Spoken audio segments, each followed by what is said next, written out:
Hello everyone, आज की इस वीडियो के अंदर हम जानने वाले हैं किस तरीके से आप अपने पेमेंट साइकिल को चेक करोगे शॉपी के अंदर।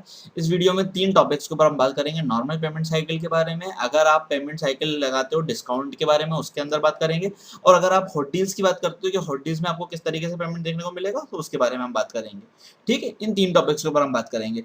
तो इसके लिए आपको सबसे पहले देखना पड़ेगा कि आपका पेमेंट्स पूरा किस तरीके से शो होगा। ठीक है, तो अब यहाँ पे आप आ जाइए माई इनकम के अंदर। माई इनकम में आपको यहाँ पे सबसे ऊपर टॉप में 2 चीजें देखने को मिल जाएंगी। एक देखने को मिलेगा रिलीज और एक देखने को मिलेगा टू रिलीज। अब ये इसके बारे में बात कर लेते हैं, रिलीज और टू रिलीज क्या होता है। ठीक है, रिलीज वो पेमेंट आपको होगा, एग्जांपल के तौर पे मान के चलिए कि आपने इस टाइम पे 10 से 12 प्रोडक्ट्स को सेल करा। ठीक है, अब 10 से 12 प्रोडक्ट्स आपके कौन कौन से होंगे, एग्जांपल के तौर पे मान लेते हैं कि ये पेन आपने 10 बार सेल करा। इस 10 आज की डेट में अगर 10 प्रोडक्ट आप सेल कर रहे हो तो कुछ टाइम के बाद कुछ प्रोडक्ट कस्टमर को डिलीवर हो जाते हैं।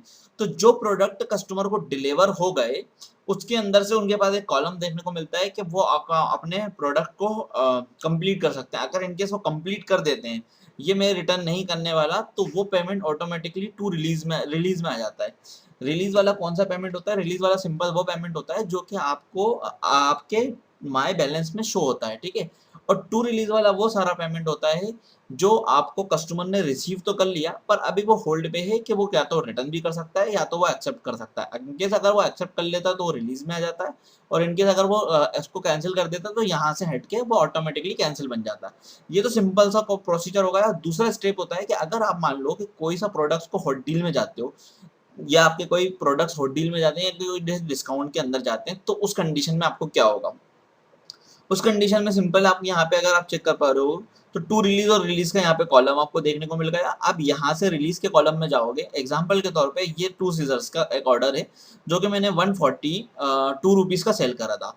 अब 142 रुपीज का सेल करने में मेरे को 139 आपको रिसीव हुए, तो 2 से 3 रुपए मेरे कहीं चले गए। अब वो मैंने को यहाँ पे देखिए, अगर मैं उसको ओपन कर लूँ तो मुझे पता चल रहा है कि मैंने इतने रुपए का सेल करा था, 60 रुपए उस पर शिपिंग फीस लगी, रिवर्स शिपिंग फीस मेरे को मिली।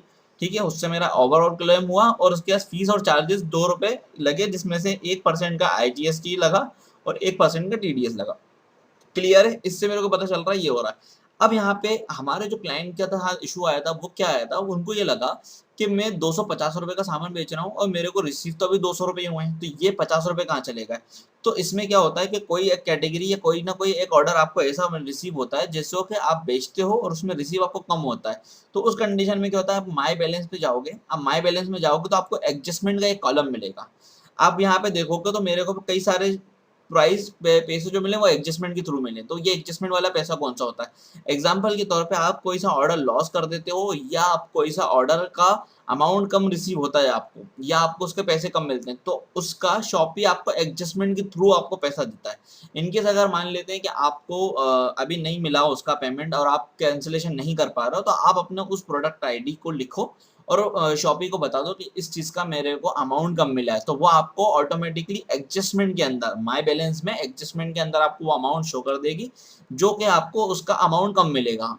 यहाँ पर शॉपी मैं अभी बता रहा हूँ, फ्लिपकार्ट अमेजोन के मुकाबले मैंने इतने सारे पोर्टल्स को यूज करा ना, तो शॉपी अकेला एक प्लेटफॉर्म है जिसके अंदर मेरे को कुछ नहीं करना पड़ रहा, ज्यादा से ज्यादा पैसा मेरे को ऑटोमेटिकली खुद मिल रहा है। आप यहाँ पे देख पा रहे होगे ऑर्डर लॉस के मेरे को कितना पैसा मिला हुआ है। वो ऑर्डर कंप्लीट हुआ या नहीं हुआ वो मेरे पास अभी तक रिटर्न नहीं मिला, तो उनने ऑटोमेटिकली उसका ऑर्डर लॉस बना के उसका जितना फुल्ली अमाउंट होता था वो मेरे को यहाँ पे दे दिया। अगर मैं उसको ओपनली कंप्लीट करूंगा तो यहाँ पे मेरे पास ऑर्डर ID आ गई है और उस अमाउंट का उसका क्या अमाउंट मेरे को रिसीव हुआ है वो मेरे को आ गया। आप यहाँ पे समझ पा रहे होगे कि मैंने आपको 2 चीजें जो बताई। अगर इनकेस आपको किसी चीज का पैसा रिसीव कम होता है तो आप बेसिकली उसका आप एक बार माय बैलेंस में चेक कर लो आप उसको, तो आपको देखने को मिल जाएगा कि उसका एडजस्टमेंट आपको मिला या नहीं मिला। इनकेस अगर आपको वो भी लगता है कि अभी तक नहीं मिला तो आप उसके लिए टिकट ट्रेस कर सकते हो। वो हमने वीडियो बना रखा है कि आप कैसे सपोर्ट टीम से बात करोगे, नहीं तो उनका कॉल सेंटर नंबर है आपके पास, बेसिकली वीडियोस के अंदर हमने वो भी बताया हुआ है। तो आप बेसिकली उसमें जाओ और वहां से देख के आप उसको कंप्लीटली कर लो।